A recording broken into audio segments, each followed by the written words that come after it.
अधैतदप्यसक्तोऽसि कर्तुं मद्योगमाश्रितः सर्वकर्मफलत्यागं ततः कुरु यथात्मवान्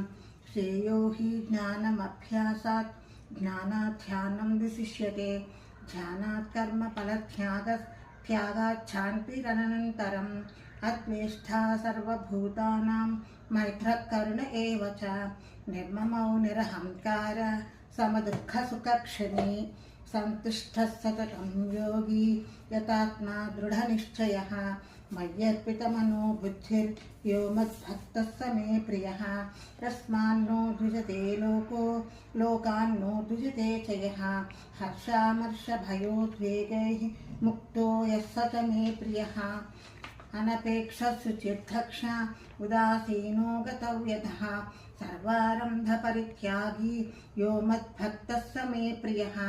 यो न हृष्यति न द्वेष्टि न शोचति न काङ्क्षति शुभाशुभपरित्यागी भक्तिमान् यः स मे प्रियः समशत्रौ च मित्रे च